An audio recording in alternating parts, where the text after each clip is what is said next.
Love Notions just released the Clef Coat sewing pattern, and many people have asked how to add a lining to this cute new coat. It's really easy, so just keep watching to find out how. This pattern is a relaxed fit coat that's meant for wovens or stable knits.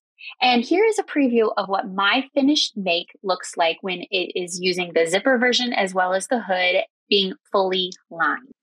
I was going for a Carhartt jacket type look, so I used a soft canvas as well as French terry for the interior. And for the hood, I used a quilted knit. So what adjustments did I make for my pattern pieces in order to get a lined clef coat? For the exterior, I kept all of the pattern pieces exactly as per the original tutorial. And then for the lining, I just sewed an extra set. So I cut an extra set of sleeves. I cut an extra main body piece in the back and an extra couple of front pieces. And I also sewed an extra hood. For the kangaroo pockets, I also cut an extra set of the front kangaroo pocket pieces, but I cut off that extra diagonal line where you're supposed to fold it over. So for most of the pieces of the coat, you fold over the bottom hem and then you finish it off with the serger and then you top stitch it. So instead, I just cut off that extra piece. So let's talk about the sewing steps for a lined clef coat. Like I said, I cut off that extra diagonal piece for the kangaroo pocket and I folded over that opening hem after I had finished the top, bottom, and the exterior sides. Then I went through and serged that all and then folded over on the top, bottom, and exterior sides, but not where the front opening of the coat is. I folded that over 3/8 of an inch and then I just attached that to my front piece of my jacket. As for the main parts of the coat, I sewed the main exterior as per the tutorial directions, and I took a pause here after I had sewed the main, and I made the grommet openings for my coat. You can do buttonholes, or I did grommets, installed some metal grommets that I like. I did those both at the hood opening and at the bottom hem. And then I installed my zipper and I sewed that right sides together, just like the tutorial says. Now, if I had kept going with the tutorial, this is what my pattern would look like. This is what my jacket would look like, just like this. So in order to finish off the pattern here, you can do a couple of things. You can just fold up that opening 1 inch and then top stitch all around, and then that creates a channel for your drawstrings. And then on the interior of the jacket, you'll have a bunch of seam allowances that need to get covered up. And you can cover those up with some twill tape, or you can use something like a bias tape, which would be a really nice finishing for the inside. Now, I wanted mine to be really extra cozy. So again, like I said, I created a second set using those original pattern pieces, but I used that quilted for fabric for my hood and then French terry for the sleeves and the main body. Now, just a note here that many people might like to use something that's a little bit more slippery, but I wanted mine to be extra cozy. I would say that using a slippery for even just the sleeves would be a good idea, but I had a little extra ease in my version and I felt comfortable putting in French terry. But again, I would use a slippery fabric if that's a concern for you. So I'm going to attach both the interior and exterior right sides together by sandwiching the zipper in between the main body of the coat and my lining.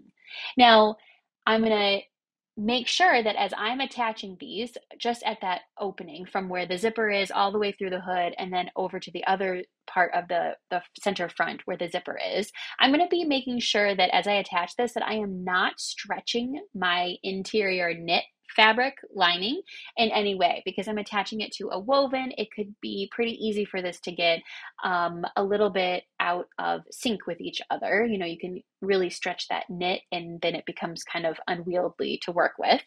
I'm going to make sure to attach those at the seams, like the center front and where the hood meets the main part of the coat, and then just be very careful to not stretch out my interior lining that's knit.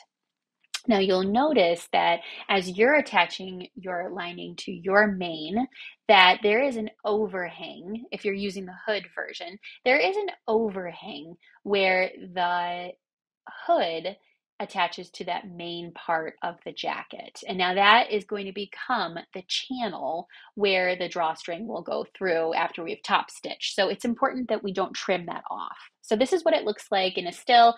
You can see that I'm using a 3/8 seam allowance for the main part where the zipper is, and then for the hood, I'm using a 1-inch seam allowance.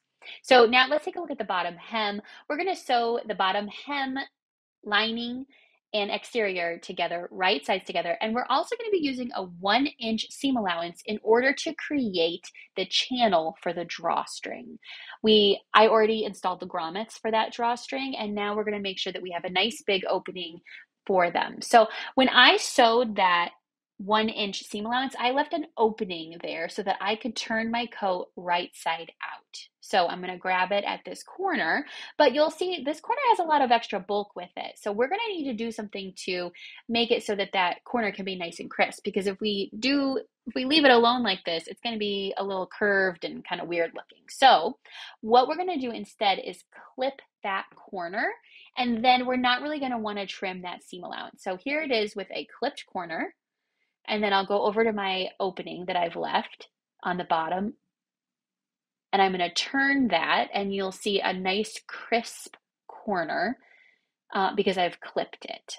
And you'll also notice that I have kept the drawstring inside there so that when I go to sew in that 1-inch seam allowance and flip everything right side out, I will have the drawstring embedded inside of there. So here's what this looks like. I'm going to top stitch the 1-inch seam allowance for that hood to make that drawstring, and also at the bottom hem. So this is what my final product looks like. The sandwiched zipper is installed very nicely. It looks like it was just meant for this. It is so easy. There's so few adjustments that you actually have to make for this version of the pattern.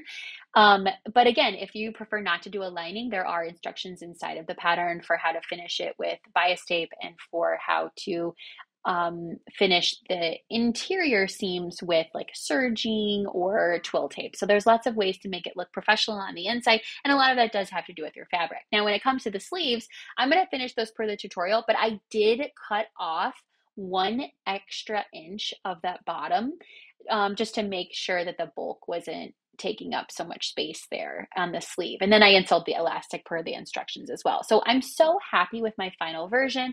It really is giving that Carhartt look jacket, and I love it. If you're looking to make a jacket for your wardrobe, make sure that you take a look at the Clef Coat sewing pattern, and keep in mind that making a lining for it is super easy. You can shop the Clef Coat at lovenotions.com and take a look at all of our beautiful tester versions.